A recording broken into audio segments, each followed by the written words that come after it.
Hello, this is Mike from Urban Legends and Conspiracies. Welcome to another episode of 5-Minute Mythologies. On this episode, we're doing something a little different. We're actually going to discuss a real military program whose purpose was to investigate the potential for psychic phenomena in military and domestic intelligence applications, i.e. psychic warfare. This program would become established in 1978 and it went by various names. However, by the time it was ended, it would become known as Project Stargate or the Stargate Project. So basically, this project's goals were to investigate psychic phenomena, remote viewing, and various other things in order to create psychic super soldiers who could walk through walls and have the power of invisibility, and for some reason, a big theme in this is bending spoons with your mind. However, its primary focus was on remote viewing. For those who may not know what remote viewing is, it's essentially described as seeing remote or hidden objects clairvoyantly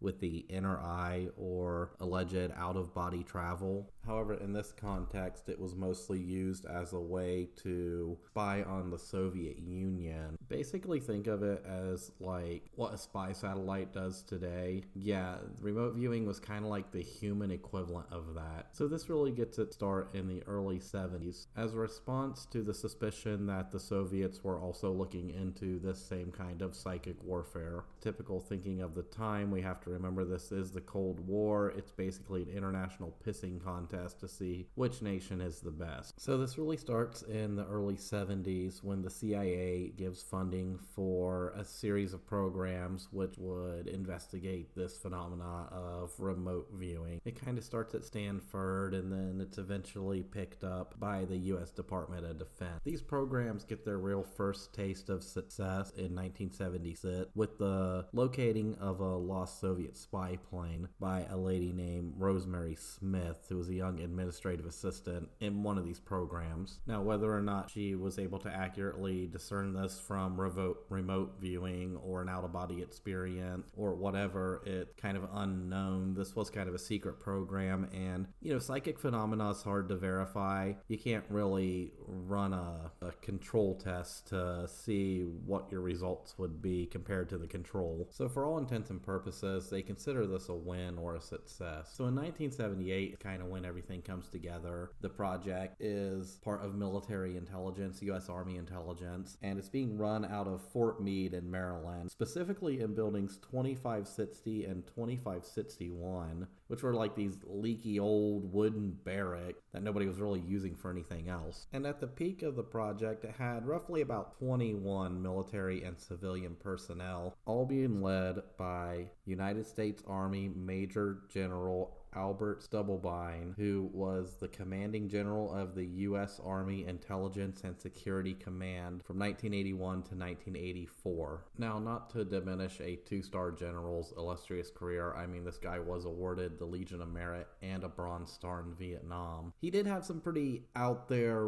wacky kind of ideas when it came to this whole psychic warfare thing. For one, he was convinced that he could create a super soldier who could turn invisible and walk through walls. He even attempted to walk through walls himself, of course always humorously ending in failure. He also required that his battalion commanders learn how to bend spoons with their mind. He kind of bought into the idea that spoon bending was some kind of proof of psychic phenomena, even though in actuality it's just a magic trick that psychics or people who call themselves psychics use, and in reality anybody can learn how to do it. But he bought into all of this and ended up essentially running Project Stargate up until his retirement, which came voluntarily and early due to some controversy surrounding his beliefs and his actions taken while heading up this project. Now, during the whole time this project was going on, it was being criticized by the general scientific consensus because, let's face it, it is pseudoscience, and it was finally shut down in 1995 after it had dwindled down to only a few people remaining on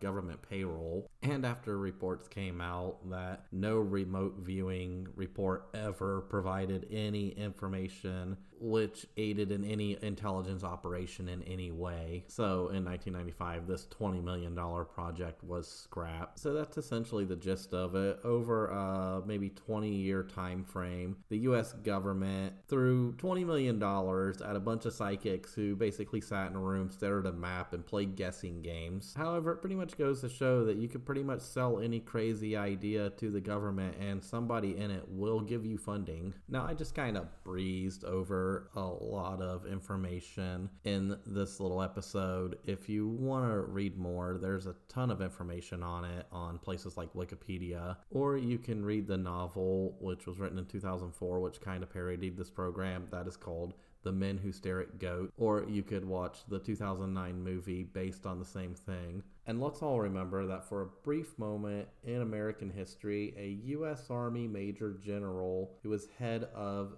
Army Intelligence tried to walk through a wall and bend spoons with his mind. Once again, this is 5 Minute Mythologies with Mike. Meet us here every Tuesday for another episode of this, and bi-weekly on Thursdays. That's twice a month for you kids at the back of the class for Urban Legends and Conspiracies with Mike. Thank you for listening. We'll see you in the next episode.